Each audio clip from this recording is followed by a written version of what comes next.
What up, what up, what up? It's your boy Ray V. Let's get it. It's a sell high video today. Let's see what players we should be moving off of our squads. We're getting to the point where I just might start repeating guys, but that's because the Dynasty market is always moving, to be fair. When I repeat guys, it just means that they are hot topics at the moment in the Dynasty community. I'll always try to argue it a bit different each time though. Let me convince you. First guy's gonna be Achane. Repeat for sure. I may just hate this guy. I just think that this is probably peak value. Achane is currently valued as a top 5 Dynasty running back and a top 25 overall asset, with much of the community valuing him similarly to an early 2026 first plus or multiple premium assets worth. That's exactly when I want to start selling running backs. You're selling the running back 1 overall ceiling. Managers aren't buying Achane hoping he'll be running back 8. They're buying overall running back 1 upside, elite receiving usage, explosive efficiency, youth, he's only 24 years old, and long-term contract security after his extension. When expectations become league winner every year, there's very little room for his value to climb. There is, however, a lot of room for it to fall. Running backs lose value overnight. History isn't kind to elite dynasty running backs. Names like Jonathan Taylor, Breece Hall, Kenneth Walker, and Javonte Williams all were nearly untouchable at one point. Then injuries, coaching changes, offensive decline, efficiency regression, committee usage, and suddenly they lost multiple first-round picks worth of value. Running backs simply have the shortest dynasty shelf life. His profile still carries risk. Achane is incredible, but his fantasy profile depends heavily on explosive plays, receiving production, and maintaining elite efficiency. Even if he's still a great player, yards per carry can regress, touchdown rates fluctuate, offensive situations change, quarterbacks change, and coaching staffs change. We can't act like those last 3 didn't just happen this offseason. He doesn't have to become bad. He only has to become merely very good. That alone can knock him from running back 3 to running back 10. Superflex changes everything. In Superflex, quarterbacks appreciate, running backs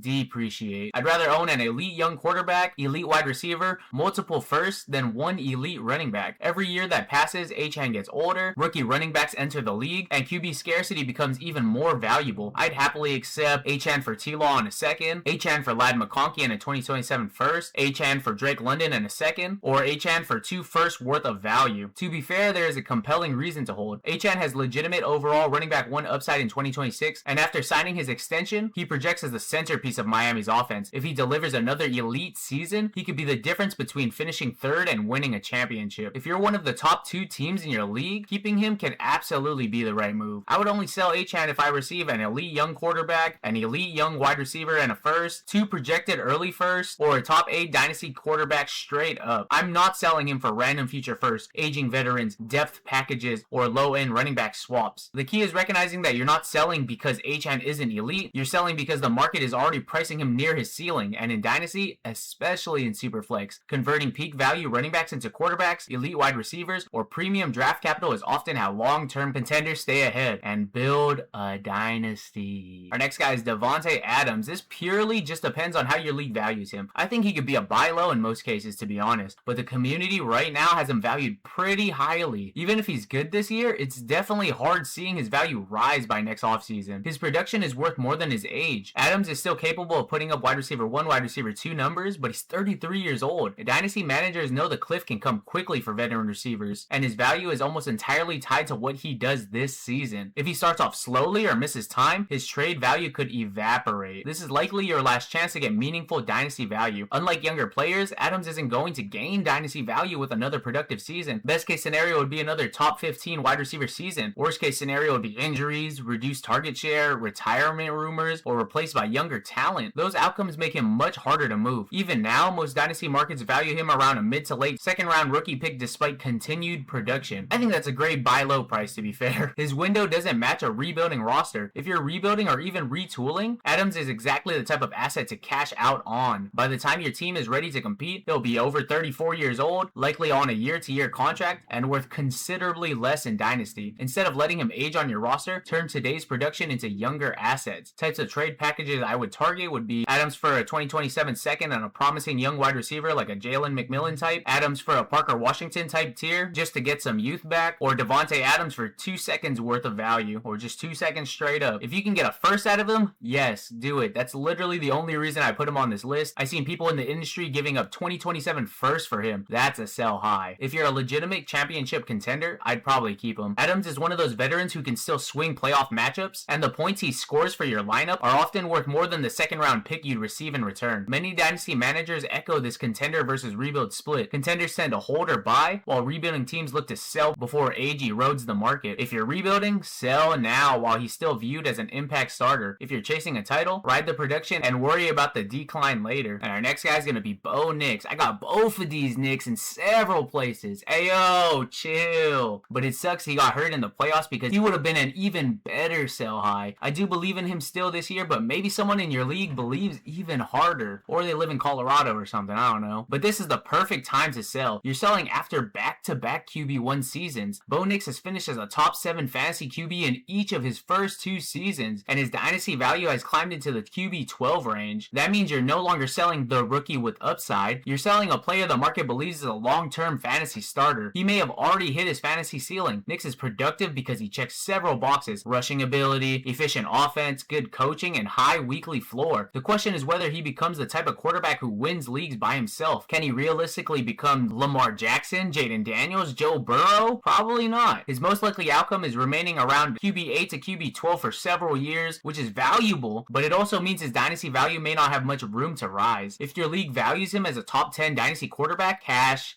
in. Quarterback values are incredibly sticky. If someone believes Nix has officially entered the elite tier, that's when you should explore moving him. Turning a fringe QB1 into an established superstar or multiple premium assets is how you gain value in Superflex Dynasty leagues. I'd trade Bo Nix for Justin Herbert or Trevor Lawrence straight up. If you only have to add a small pick or throw in piece to bridge the gap, I'd definitely do it. Nix for the 102, you're getting a young positional swap or re-rolling to Fernando Mendoza, whatever you prefer. I like the wide receivers personally. Or Nix for Brock Purdy plus. Purdy has a comparable fantasy profile, and adding plus value is a strong way to capitalize if your league values Nix more highly. Unlike running backs, young starting quarterbacks almost never lose value quickly unless they completely flame out. In fact, many analysts currently view Nix as undervalued, noting that he's produced 2 straight QB7 fantasy seasons while being ranked closer to QB12 in Dynasty. I wouldn't shop Bo Nix aggressively. I'd only move him if another manager values him as a locked-in elite Dynasty quarterback and is willing to pay that price. Otherwise, I'd be happy building around a 26-year-old starting quarterback in a Superflex league. Our next guy's gonna be Jordan Love. I think I love to hate this dude, or just the Green Bay culture. Sheesh. Unlike Davante Adams, you're not selling him because he's old. Unlike Achane, you're not selling him because he's a running back. You're selling him because he's priced like a long-term QB1 while producing more like a high-end QB2. Right now might be the perfect time to sell him. His dynasty value may exceed his fantasy production. Jordan Love is still viewed as a young franchise quarterback and typically ranks around QB10 to QB12 in Superflex Dynasty markets. You'd think, what's the problem? His fantasy finishes haven't consistently matched that valuation. He settled more into the QB12, QB16 range, making him a solid weekly starter, but not necessarily a player who creates a major positional edge. His rushing upside is limited. The elite fantasy quarterbacks usually separate themselves with rushing. He doesn't have that Konami code in him like Josh Allen, Lamar Jackson, Jaden Daniels, or Jalen Hurts. Love can move, but he's not going to give you 600 and 900 rushing yards or double-digit rushing touchdowns. That means he has to be extremely efficient as a passer to crack the elite tier. Green Bay's offense definitely caps his ceiling. Matt LaFleur runs one of the NFL's most balanced offenses. That's great for winning football games. It's not always great for fantasy. If Green Bay continues to lean on the run game and spread the ball around, Love's weekly ceiling remains lower than other quarterbacks in his dynasty tier. The offensive environment as a reason to consider selling. If someone values him as an elite QB, I'd target Bo Nix. Both sell high guys, but I prefer Nix over Love for sure. Jordan Love for Brock Purdy plus. Same Nix play. They're both valued near the same, man. You can't blame me, alright? Or Jordan Love for Nico Collins. That's a great positional swap. Even though I hate Nico Collins, I also hate Jordan Love. I hate them both. Whatever. Even with all that hate, this is another player I'd only move for the right price. He's 27, has long-term job security, plays for a stable organization, and starting quarterbacks are the hardest assets to replace in Superflex. Even managers who aren't high on Love, like me,